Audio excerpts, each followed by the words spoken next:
From the station working for you, this is Good Morning Indiana, streaming now. It's Friday, January 22nd, right now on Good Morning Indiana. These are federal programs that we are implementing on behalf of the federal government. So we have to follow their guidelines and their guidance. More help is on the way for the unemployed Hoosiers, working for you and only on WRTV. Details on how and when the COVID dollars will be distributed. A Hancock County business is picking up the pieces after being hit by vandals multiple times. What the owner wants you to know and how you can help solve these crimes. 2 hotels in Columbus, Indiana, getting creative to bring business back. This morning, a look at their new quarantine rentals. From our family to yours, thank you for starting your morning here with Good Morning Indiana. And we all can't wait for the weekend to begin, so let's get right to Todd Clausen with your forecast. And you know, it's going to be a decent weekend for us, Raphael. Saturday's the better day because it's dry. Sunday, we start to run into some minor issues. More on that coming up in just a few minutes. But as we head into your Friday and get the early weekend going, temperatures are in the 20s and 30s this morning, which isn't terrible for this time of year at this time of the morning when we typically start to see our overnight lows reach their bottom. As far as the real field temperatures, we're in the teens in some locations. You need to bundle up this morning. There's no doubt about that. But at least the skies are clear. We'll have lots of sunshine throughout the day today. The issue today is going to be the northwesterly wind. It's not super gusty like it was yesterday, but that northwesterly wind is going to keep the temperatures from warming much at all. We've already hit our high for the day today right after midnight, so we are going to be in the mid-20s here throughout the afternoon hours, with some areas, Lauren, getting up to right around 30 once again for your afternoon high. All right, Todd, thank you so much. Let's take a look right now at your commute. It's traveling up to speed over here on the west side, I-465 at West 10th Street. You can see lots of headlights moving across your screen. There are no crashes, no delays in that area to slow down your commute. Megan? Lauren, thank you. President Biden has unveiled more of his plans to fight the coronavirus pandemic. On his first full day in office, he signed at least 10 executive actions focused on COVID-19. Dr. Anthony Fauci is now Biden's chief medical advisor. In his first briefing under the new administration, he said he believes America can reach the president's goal of administering 100 million COVID-19 vaccines in 100 days. He also said they need target messaging to help reach that goal. And one of the things that I think is something we need to pay attention to, and I, quite frankly, have been spending a considerable amount of my own time, is outreaching, particularly to minority communities, to make sure that you get them to be vaccinated and you explain why it's so important for themselves, their family, and their community. Also, Biden's plan includes accelerating the manufacturing and delivering of vaccination supplies, establishing a pandemic testing board to look into testing capacity, and allowing FEMA to create federally supported community vaccination centers. Raphael. Megan, here at home, as you know, the state's vaccination efforts are critical to the battle against COVID-19. As of this morning, more than 362,000 Hoosiers have received the first dose of the vaccine, and just over 87,500 Hoosiers are fully vaccinated. There are now 189 vaccination sites across our state. Now, when the state gets more of the vaccines, the next group to get their dose will be people ages 65 through 69. Right now, that group just has to wait until the state gets more vaccines. State health officials say that's because vaccines coming from the federal government right now are limited. We are committed to providing a vaccine to any eligible Hoosier who wants one. At the same time, we need to ensure that we have second doses available 3 to 4 weeks after the first dose is administered. Despite being told that additional vaccine would be coming to states, we've since learned that there is no national stockpile. Our vaccine allocations have not increased beyond the roughly 78 to 80,000 doses we were already expecting each week. Dr. Lindsay Weaver goes on to tell WRTV that the system is in place to avoid canceling vaccine appointments because of low supply. Now, every Tuesday, the state finds out how many vaccines it will get for the week. Raphael, let's take you down to Johnson County now, where some residents actually got some early access to vaccinations after a shipment of thawed vaccines arrived. The Johnson County Health Department and Johnson Memorial Hospital received 957 Pfizer vaccines last week. It can only be stored thawed for up to 5 days under FDA guidance. So the County Health Department Director, Betsy Swearingen, said that the eligibility window was briefly widened, but most of the thawed vaccines were still given to people ages 50 and older, as well as those with medical conditions. A reminder for you, under the current state guidelines, anyone ages 70 and older, long-term care residents, first responders, and healthcare workers are all eligible for a vaccine here in Indiana. You can register at ourshot.in.gov or by calling 211. This information is up right now on the WRTV mobile app and online at WRTV.com. Lauren, Hoosiers across the state have been impacted by this pandemic in one way or another. Every morning we share the data, but we know those numbers have faces and names behind them. WRTV's Troy Washington joins us live now with the story of one Hoosier family that lost 2 loved ones to the virus. Troy. Good morning. That's right. Holly Vanetti lost her father-in-law, and then less than 24 hours later, she lost her husband. So as she starts this grieving process, she wants to make sure that Hoosiers are masking up and doing their part to slow the spread while she tries to process all the memories of her loved ones. It was a roller coaster ride until the very end. It was really hard losing 2 of the people that was the pillars of our family. Now, later on in the show, we'll introduce you to those loved ones and allow you to hear more about their story and what this family hopes that you'll learn from them. Reporting live downtown, I'm Troy Washington, WRTV. Troy, thank you. If you lost a loved one to COVID-19 and would like to share their story, contact us at facesofcovid@WRTV.com. Lauren? Megan, it is 6:08 only on WRTV. New details as more unemployment assistance is being paid out to Hoosiers today. And Lauren, we're talking about 96,000 Hoosiers right here in our state getting those dollars. The new COVID dollars are funding 3 separate new federal programs. And depending on your situation, the program is paying out $300. Some Hoosiers are getting that amount plus their regular state benefit. Today, the next wave of people will begin receiving their $300 retroactive to December the 26th. That each of those programs comes with its own regulations, and that you have to follow each of those regulations with the Department of Labor. That money just cannot go out, that you have to be able to follow the rules provided by the federal government. Is that a fair assessment?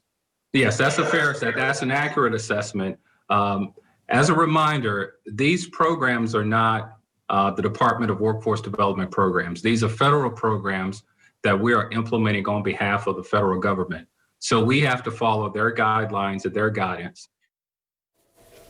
So since March, the state has paid out more than $6.5 billion in unemployment assistance. That includes more than 785,000 people right here in our state. And I want to put that number in perspective, Lauren. 785,000 is a big number. And that number would make up the combined city populations of the following Hoosier cities: all of Fort Wayne, all of the city of Evansville, the entire city of Carmel, South Bend, Fishers, and Bloomington. And Raphael, this is a huge endeavor. We know it's really complicated with so many programs here. So can you tell us, is the state looking at any backlogs that might slow this down?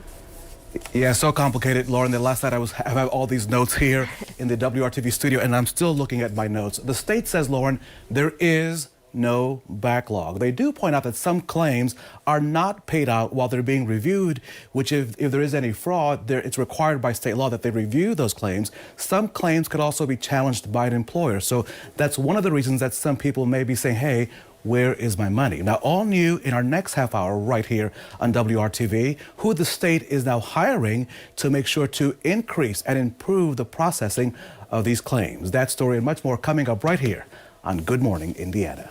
Raphael, looking forward to it. Thank you. New this morning, Metro Police are looking for the suspect who crashed their car into a West Side gun store and then swiped some firearms. All of this happened just before 3 this morning at 500 Guns near 16th and Tibbs. Police say the car that crashed into the store didn't have a license plate on it. A driver passing by the store reported the car crash into the building. Video cameras inside the store captured images of the crook. But at this hour, the suspect is not in custody, Lauren. And this morning, a local restaurant out in Hancock County has been vandalized not once, but twice since they opened their doors in 2019. Our own Kelsey Anderson is joining us now from Fortville after talking with the owner. Kelsey. Boarded up for the second time since opening here on Main Street in Fortville. The windows busted the first time on January 2nd, 2020, and again this week on the 20th. Tim Brunig owns Bonsai Fortville. This is the scene he saw at his restaurant on Wednesday morning. But this isn't the first time he dealt with someone targeting his business. He tells me on January 2nd, 2020, 2 people were seen throwing rocks in his storefront. Fortville Police releasing this video then. I spoke with Officer Graffiti with the Fortville Police Department, and she says this week's incident is an open investigation. And as of yesterday morning, she didn't have anything she could share with me. And they don't know if the 2 incidents are connected as of right now. As for Bruning, he says he doesn't know why his business was hit again, but he's doing his best to keep his and his staff's spirits up. Yeah, I was joking with the staff. I have some Bear fans coming in here. I was thinking maybe it's Bear fans. They know I'm a Packer fan, and they're upset about the Packers being in the playoffs. I don't know, but yeah. I really don't know. A lot of people speculate it could be, certain people. But yeah, I don't know what it is, to tell you the truth. So it's, I know it's disheartening. I know that. Bruning is thankful this time he has double-paned windows, so the damage was only done to the outside of the building, and they are able to remain open. If you have any information on this act of vandalism, the Fortville Police want to hear from you. Working for you, Kelsey Anderson, WRTV. Kelsey, thank you. With major events returning to the Circle City, the hospitality industry is ready to bounce back. Coming up, how 2 Columbus hotels are hoping to get some overflow guests with a unique idea. And Megan, as we go throughout the day today and tomorrow, a good amount of sunshine in the forecast, which is always good news this time of year. As we get into Sunday, though, and then especially into Monday, our next storm system is going to approach, and it's going to be a whole mixed bag of precipitation. We're talking rain, freezing rain, maybe some sleet and some snow. We'll break it all down for you coming up when Good Morning Indiana continues right here on WRTV. At Value City Furniture. I tell you what, this has hit the hospitality industry so hard.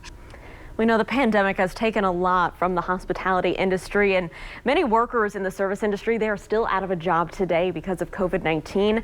And we recognize that it's not just the hotels you see here on the skyline in downtown Indy. All across the state, hotels are suffering just to claw their way back, and that includes down in Columbus, Indiana. Hotel Indigo and the Holiday Inn in Columbus are operating with only about 40% of the staff they had pre-pandemic, and that's because occupancy is still much lower.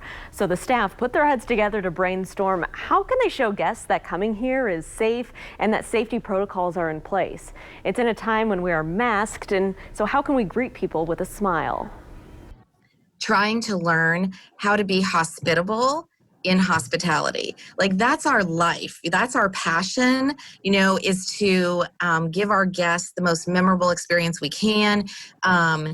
It's about interactions, it's about social exchanges, it's about conversation, it's about smiles, and now we're masked and we're not able to do some of those things. And so they created what they're calling quarantine rentals. For just $200 plus tax, you and up to 25 guests can rent out the Indigo or Holiday Inn bar area for 4 hours. Maybe it's for the Super Bowl, March Madness games. The rental includes space to spread out, a round of drinks, a bartender, unlimited snacks, and your choice of appetizers. So to book your party and to support these Columbus businesses, you can call either hotel. Again, it's the Hotel Indigo Columbus or the Holiday Inn Columbus. Sounds like a lot of fun. Getting creative. I like like it, Lauren. Well, check this out. Uber's forced space delivery. Today, SpaceX will launch dozens of satellites on its Falcon 9 rocket. This latest launch is part of a rideshare mission. The rocket will be carrying satellites from government and commercial entities. 10 of SpaceX's own Starlink satellites will also be part of the cosmic carpool. Liftoff from Cape Canaveral is expected to happen during a 1-hour window. That opens at 9:42 this morning, depending on the weather, of course. And hopefully, Todd, there's some clear weather so they can accomplish that. Yeah, hopefully it gets off. Always spectacular to see those liftoffs in Cape Canaveral. I saw one once a long time ago, and it was pretty impressive. All right, outside right now we have clear skies here in central Indiana. It's a nice quiet start to our Friday. It's a chilly start, though, but nothing really abnormal for this time of year. We're still in the process of cooling our temperatures off from what was our actual high, which occurred right after midnight. We've been falling ever since, and these temperatures probably go down another couple degrees here this morning before we slowly start to warm. We're in the 20s and 30s. You factor in the wind, which isn't as gusty as it has been the past couple days, but still able to factor in wind chill values that are in the teens in some locations this morning. So definitely need to bundle up. Temperatures again go down a couple degrees, and then even by the noon hour, though, we only go back up to 27.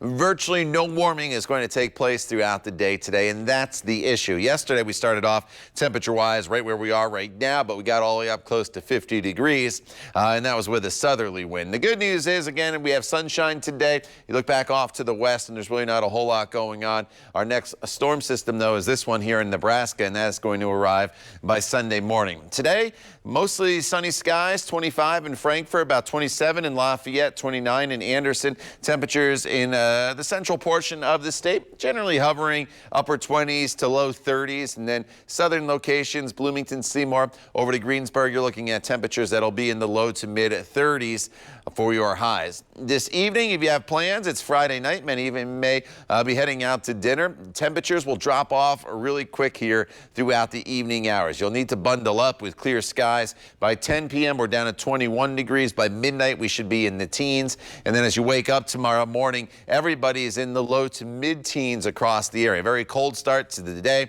But we have sunshine tomorrow, and that gets our temperature back up to right around 32 degrees. Saturday is the better day of the weekend. As we get into Sunday and Monday, our storm system is heading in our direction. It comes in two waves. The wave that comes in Sunday morning is probably the weaker of the two, or it's definitely the weaker of the two, but it could have some snow and briefly some freezing rain. As we get into the afternoon hours on Sunday, temperatures are above freezing. It's rain, but as we cool down in the evening hours, we go back over to the wintry mix. And Monday morning's probably the commute that I'm most concerned about for the potential of rain, freezing rain, and snow, with snow being in northern locations, freezing rain in central portions of the state, and then just rain in southern locations. But it definitely could be slick, so make sure you join Kyle throughout the course of the weekend, and he'll update you on that and also on our social media pages. But Monday morning's commute, again, could be slick. By Monday afternoon, no, everybody's above freezing as highs, Lauren, get up to 39 degrees. All right, Todd, thanks so much. Let's take a look at your commute this morning. I-65 here, look near Southern Avenue, so we're talking south of the downtown area. You can see traffic is picking up on this Friday morning, moving along up to speed, really, both northbound and southbound. No problems right now to slow down your commute. Raphael? Tonight, two local entrepreneurs, Lauren, will enter the Shark Tank. Our Mark Mullins, he spoke to the team behind this single-serve coffee brewer. You can take this coffee machine all over the world, planes, trains, automobiles, camping, whatever you want. It can plug into your car, into your house outlets, and you can plug it into an external battery. Ross Smith is the marketing mind behind the invention.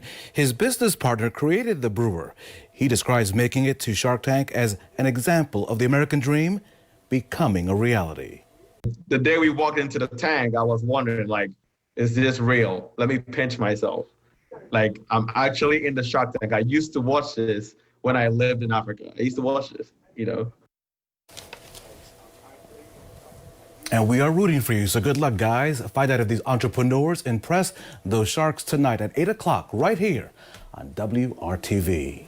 Imagine taking home a new car only to find out that your credit application, that application was denied. Coming up, what you need to know so this does not happen to you. Let's take a look outside on this Friday morning and some great places to call home like Greenwood, Greentown, and Greencastle. You're watching Good Morning Indiana right here on WRTV. .com.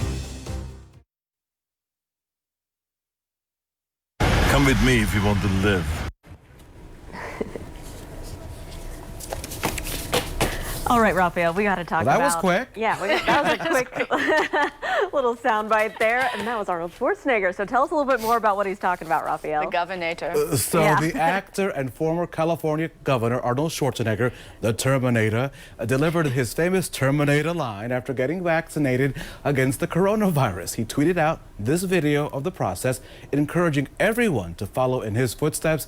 And there's no doubt that he'll be back for a second dose in the coming week. So don't mess with Arnold. I imagine that was tough to inject his strong arms, you know? All right, well, bottoms up, you guys. American Airlines is getting into the wine delivery business with a new program. It's called American Airlines Flagship Sellers. A monthly subscription starts at $99. And with that, you get 3 bottles of wine in custom curated cases. The company is also offering single bottles, which range from about $13 to $40, a wide range. The bottles are among those that would have been sold on flights, but alcohol service is still not allowed on flights due to the pandemic. It might be worth trying for those wine connoisseurs. Very interesting. Well, there is a new podcast for history buffs and fans of random trivia. The Benjamin Harrison presidential site in Indianapolis, that's right here down the street, it recently launched the 6 Degrees of Benjamin Harrison podcast. It tells the stories of the 23rd president, and it reveals connections that you may not have even known existed. For example, that's cool. Okay, did you guys know that Harrison is the second shortest president? I didn't know that. He looks like a tall guy, right? Or that he also led our country during an epidemic. Well, you can listen to this podcast on most platforms. Okay. I love Maybe podcasts. some Indiana connections. Yeah, Yes. pretty Yeah, interesting. that's awesome. All right, well, someone... Guys, as you know... Oh, go ahead, Raphael. Go ahead. No, I was going to say someone who I think likes history a lot. Knows a lot about the country. Todd, I think you might get a kick out of that. I didn't know he was that short. But I've been over to that Benjamin Harrison house. I know somebody else that's short, but we'll leave him nameless here this morning. But he's down in Franklin. All right, outside right now, temperatures are in the mid-20s, and that's where we stay throughout the entire day today. As temperatures just won't really warm very much from start to finish. We start off with a little bit of cloud cover across the area this morning in northern locations. And then once we get to the afternoon, look, temperatures only go up to right around 30 degrees. The good news is today, we at least have some sunshine in the forecast throughout the entire day. It's a quiet day of weather. It's just not the warmest day of weather for us, but nonetheless, not a bad way to end the work week. As we head into the weekend, Saturday's a decent day for us, but then things get a little tricky on Sunday. More on that forecast, Lauren, for you coming up in just a couple of minutes. All right, Todd, thank you. So imagine taking home a new car only to find out that your credit application was denied. John Matarese has one woman's nightmare story and some advice so you don't waste your money. Bringing home a new car is one of the best feelings in the world, but finding out you have to return it because the financing fell through, well, that's one of the worst. Crystal Garland finally has a car she can drive. Everything I could possibly want. After a dealer found financing for this young mom. But she's still battling to get her deposit back for a 2009 Chevy she had to return after her financing was denied. I got a letter from my supposed creditor, and that says, no, we're not. This is the denial letter. We can't do this. Crystal purchased the used Malibu from a used car dealer chain that promises financing for everyone on its website. Everyone but her, she claims. With financing denied, she couldn't get her car registered or insured. I couldn't drive the car because my insurance would not insure the car because I could not prove it was mine. Finally, with no way to register, title, or insure her car, Crystal decided she had no choice but to return it to the dealer. And she figured they would return her deposit to her in return. The dealer has the car back now? Yes, 100%. The dealer has the car in the same condition I got the car in. But she says they're still holding her $600 deposit. A report in Credit.com says dealer contracts typically allow 30 days to secure financing. They can demand the car back if they can't find you a loan. But it says they should refund what you paid, minus any state fees. So we visited the dealer, where a manager told us the bank dropped the ball in her case and said it would be happy to return her $600 in the next few days. And that's great news. My son wants to know why I'm crying and why I'm upset. He wants to know why I'm not okay. If a dealer won't return your deposit, contact the state attorney general and a lawyer so you don't waste your money. I'm John Matarese. Good morning, Indiana. From the station working for you, this is Good Morning Indiana, streaming now. Now in Good Morning Indiana on this Friday morning, here's a look at your 6:30 news feed. Police need your help finding a man who is missing out of Hendricks County. This is 85-year-old Prentice Eastham. He was last seen in Clayton around 4:45 yesterday afternoon. Eastham is driving a silver Honda Civic with an Indiana license plate. If you see Eastham or have any information on where he might be, call 911 immediately. In Marion County, police on the city's southwest side investigating a hit and run that left one person dead. Now, this happened around 12:30 this morning on Kentucky Avenue near Maywood Road. Police say they received a call saying a body was laying alongside Kentucky Avenue. At this hour, police believe the person was hit by a vehicle and they do not have any leads in this case. It looked like the Hoosiers of IU were on their way to defeat as Iowa had a 9-point lead with 12 minutes to go last night. But IU's defense went into action and the Hoosiers went on a 23-3 run. It gave IU an 81-69 upset over number 4 ranked Hawkeyes, 81-69. The Hoosiers are now 4-4 in Big Ten play. Exciting night there for Hoosier fans. All right, we have a jam-packed Friday for you here on Good Morning Indiana, so we want to get right over to Todd with a check of our forecast. Hey, Todd. Yeah, Lauren, as we go throughout the day today, the forecast is actually pretty quiet for us. That is the good news. We have lots of sunshine. The bad news in this forecast is our temperatures just don't really do a whole lot throughout the day today in an upward trajectory or getting warmer. We're sitting right now in the upper 20s to 30 degrees in Bloomington. There's a little bit of a breeze out there still, and that's putting wind chill values down into the teens. So you definitely need to bundle up. The wind, not so much an issue this afternoon, but the wind direction doesn't change, and that is why these temperatures just won't warm as the day goes forward. Just a little bit of cloud cover there in north and northeastern locations this morning. Otherwise, lots of clear skies to our west, and that's the sunshine we'll enjoy throughout the afternoon hours. But here's your temperature trend. Again, we only go up maybe a couple degrees here for your afternoon highs, and then as soon as the sun sets this evening, it gets really, really chilly. Tomorrow morning, by this time, we will be in the mid-teens in most locations. More on that weekend forecast, Lauren, coming up in just a few minutes. All right, Todd, thanks so much. Let's take a look right now at your commute. This is at I-465 and US 31 down on the south side of town. East Street exit there. You can see traffic is moving along just fine. I'm not monitoring any crashes on the roads around the metro area. Great news for your commute this Friday. But new from overnight, police are investigating a double shooting. This happened on the city's far east side. It happened just before 2 o'clock this morning on 38th Street near Massachusetts Avenue. Our crew on the scene reported several bullet markings in the parking lot of the 38th and Mass Liquors. Police have not released what led to the gunfire. Investigators say the victims were last listed in stable condition. Lauren, also new this morning, Metro Police are looking for the suspect who crashed their car into a West Side gun store and then took off with some firearms. This happened just before 3 this morning at 500 Guns near 16th and Tibbs. Police say the car that crashed into the store didn't have license plates on it. Video cameras inside the store captured images of the suspect who got away with an unknown number of weapons. As of now, the suspect is not in custody. Indiana is holding off on expanding who is eligible for COVID-19 vaccines. That's because, like many other states, Indiana is not getting enough doses of the vaccine from the federal government, Raphael. The Biden administration, Megan, is now talking about ramping up production of the vaccines. This after revelations that the former Trump administration did not have the doses in reserve that states were promised. Indiana's health commissioner did announce that people 65 years and older will be the next ages of group eligible to get the vaccine, but that's on hold until the federal government sends more vaccines. Right now, if you are 70 or older, you can still sign up for appointments by going to the website ourshot.in.gov or by simply calling 211. Good information. And here's a look at the state's latest vaccination numbers. Nearly 24,000 more Hoosiers received their first dose yesterday. More than 362,000 total have been given the vaccine so far, Lauren. Well, Megan, the victims of this pandemic, we know they're more than just numbers. They are real people. And one Hoosier family is just heartbroken after losing two loved ones to COVID-19 just one day apart. Our own Troy Washington joins us live this morning with the message that family wants to spread. Troy, good morning.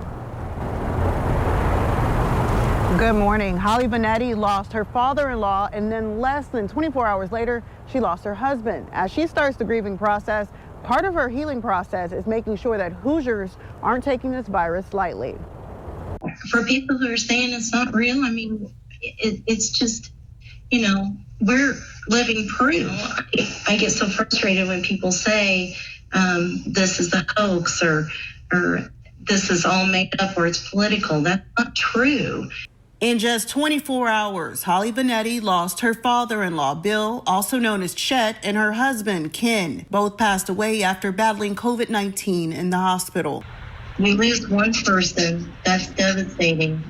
We lost two, and it's horrifying. That was December, just before the holidays, 1 month later, and it's still unreal, especially as she tries to raise her young daughter. We have 3 boys, and we had just adopted our little girl, who is 3.5. And, you know, that's been really hard, too, because she's asking every day, where's my daddy? Here you can see the couple's little girl staring out at her grandfather and father standing side by side. A picture that is even more special to the family now that the two have passed on. Every day, I wake up and I think that this nightmare is going to be over, and unfortunately, it continues on. It's really hard losing two of the people that was the pillars of our family. Though it's hard to talk about it, she wants to share their story. Thank you so much. I appreciate it. Because she wants the world to remember the men who meant so much to her, but also she wants everyone to mask up and make sure they are doing their part to protect the next person so no one else has to stand in her shoes. Vanetti's father-in-law was just 78 years old and her husband only 51 years old. She says they were both huge family men. Reporting live downtown, I'm Troy Washington, WRTV. Troy, thank you so much. This happened not once, but twice. Next, police trying to figure out who keeps vandalizing a business out in Hancock County. That story and much more on this Friday on Good Morning Indiana.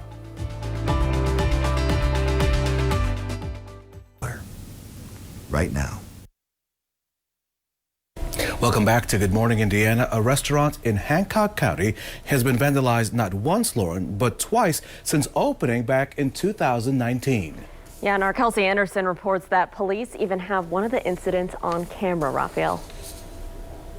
Boarded up for the second time since opening here on Main Street in Fortville. The windows busted the first time on January 2nd, 2020, and again this week on the 20th. This time's definitely tougher. Tim Brunig owns Bonsai Fortville. When he showed up to his restaurant on Wednesday, January 20th, this is what he saw. I was just shocked, and when you're driving to the location, you're thinking, is anything stolen? Is anything on the inside vandalized? You know, how bad is it? Now, this isn't the first time Brunig's restaurant has been vandalized. On January 2nd, 2020, Fortville police released this video of 2 suspects throwing rocks into Bonsai Fortville. It's been tough on the restaurant industry with COVID-19 this year, so it's been a challenging year, and you know, just trying to keep your spirits up and trying to go forward is a little more challenging than it was a year ago when it happened. I spoke with Officer Graffiti with the Fortville Police Department, and she says this week's incident is an open investigation, and as of yesterday morning, she didn't have anything she could share with me, and they don't know if the 2 incidents are connected. As for Brunig, he says he doesn't have any idea why someone would do this, but he knows the small town he chose to open business in will have his back. The city has been great during COVID when we were shut down for 2 months. The carry-out business was good, so really the local community helped us survive through this difficult year. So I have the utmost faith in the community. If you have any information on this act of vandalism, the Fortville police want to hear from you. Working for you, Kelsey Anderson, WRTV. Kelsey, thank you. And families who lost loved ones to the violence in Indianapolis say their complaints are being heard after they demanded to be heard. They listened.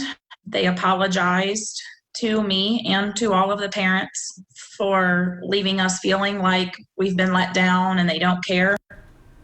Someone killed Melissa Jude's son in June of last year at Arsenal Park, and she says it has been difficult contacting the detective on the case.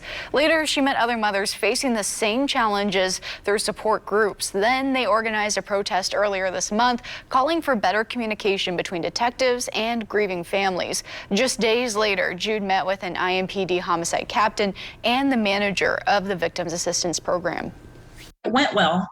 And that's all I wanted to hear. Someone higher than what we're dealing with to listen to us, put themselves in our shoes, and just when you lose your child or a loved one, you're just left there to find resources and kind of deal with, to us, what feels like a three-ring circus afterwards. And I told them it's like taking gasoline and pouring it on a fire with those emotions.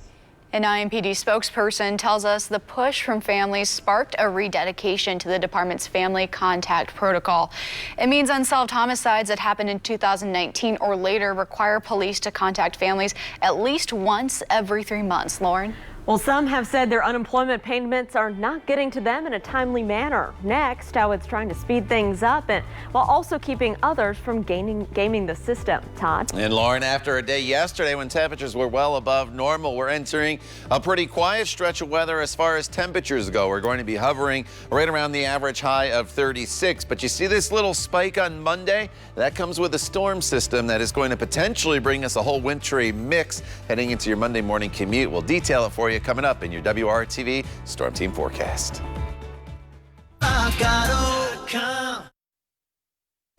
Welcome back to Good Morning Indiana. Only on WRTV, more people are being hired to handle unemployment claims than are being appealed. And Lauren, that's happening as the next wave of unemployment assistance payments involving that extra $300 are going out today.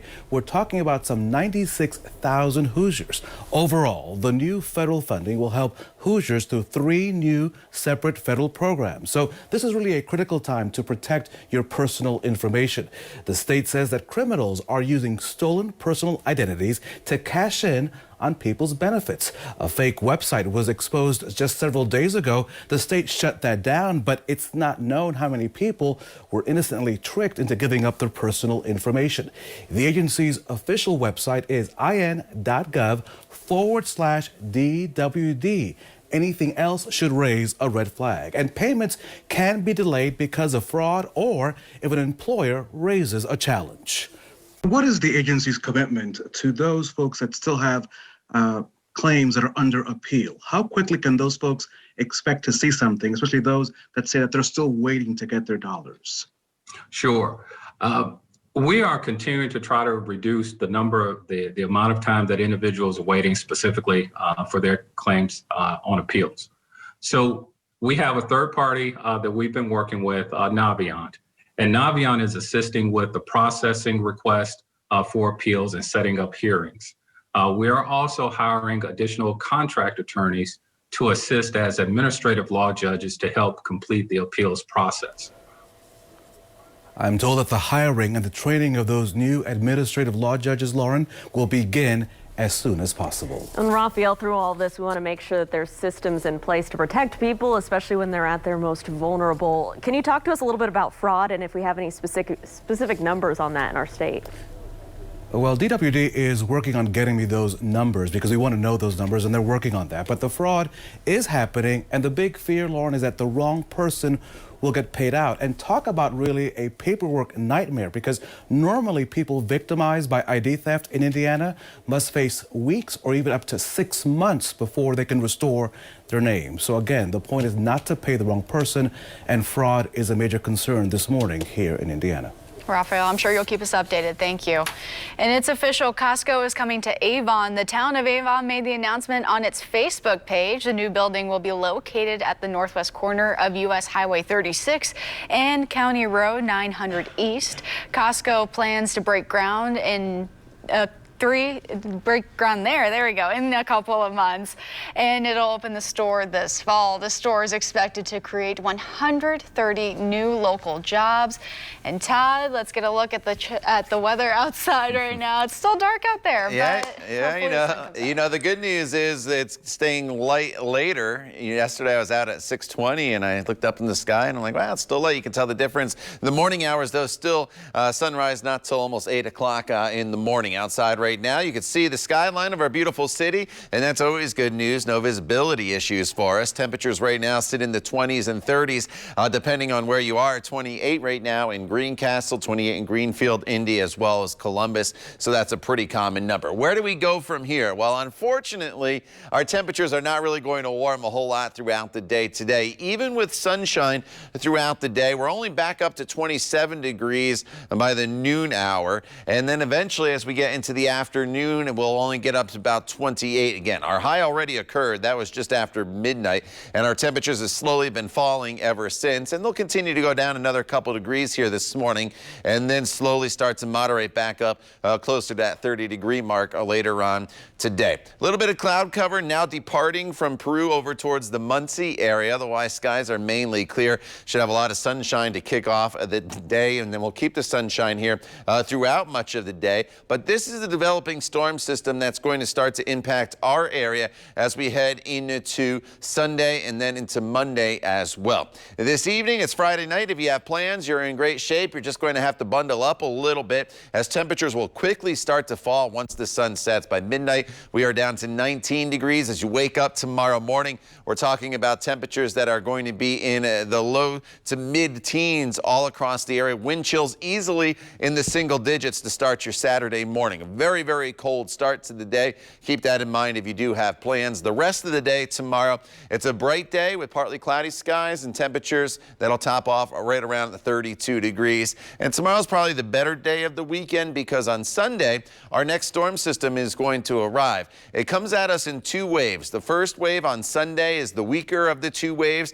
More precipitation in the forecast as we head into the day on Monday. But temperatures are a little colder on Sunday morning, so we start off with a little bit of a wintry mix. Some freezing rain possible as well in southern locations. But fast forward here to Monday. At this point, there's still some colder air at the surface, but warmer air coming with this storm system. Warm air is less dense than cold air, so it overrides the colder air, and that's a classic setup for the potential of some freezing rain on Monday morning. That's probably my biggest concern as far as getting around commuting goes. And then on the backside of the system, we could get a pretty good burst of snow Monday night, and there could be some decent snow accumulation on the backside of this system in northern locales on Monday. Still, the track and the temperatures will play a big impact on what exactly we see as precipitation types and how much snow potential. But Monday morning, again, is my bigger concern, not for snow, but for freezing rain. And then eventually, as we get past Monday, temperatures start to moderate into the mid-30s. But of course, stay with us throughout the course of the weekend as we update that storm. We'll have the latest news headlines coming up in just a couple of minutes when Good Morning Indiana continues.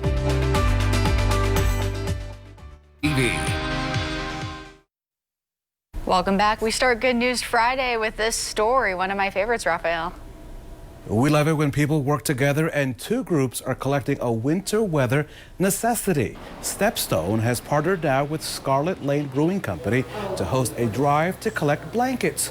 Stepstone, it helps provide foster homes for young people in the state's foster care system. The goal, to keep them warm and to show them that people care. We were just thinking of ways to show, like a very simple way that the community can get involved in showing these kids some love and some comfort. And then we thought about it being cold outside and Valentine's Day, so we came up with the Wrapped in Love theme. Love the positivity, love that partnership. You can donate a new blanket to this drive at any of the 4 Scarlet Lane Brewing locations between now and February the 11th. 9 minus 3 equals 6. Okay, awesome. James, did you see that, buddy? Well, this is video submitted by a Center Grove parent. Lauren Roller says that her son James has been learning virtually this week, and so she enjoyed watching some of his Zoom lessons with his teacher, Miss Heffley, and fellow students who are also at home. Roller says she just wants to recognize her son's hardworking teacher during this challenging time, who she says is always putting the students' needs first as they continue learning in this pandemic. Just want to thank all the educators. To all our teachers. Keeping us going, keeping the kids going in this time. So very cool shout out there. And we're hoping for some more good news on this Friday, Todd. So what do you got for us? You know, it's a sunny day for us. That's the good news. Nice and bright. It's not the warmest day as we only get back up to about 31 degrees. Tomorrow morning's really chilly. We're in the teens, but still dry. Saturday, a high of 32. Then it gets messy Sunday and Monday. Starts off as a wintry mix on Sunday, goes over to all rain, back to a wintry mix for Monday morning's commute, which could be slick with the possibility of some snow on the backside of that system. All right, Todd, thank you. And thanks for joining us on this Friday. We hope you have a great weekend.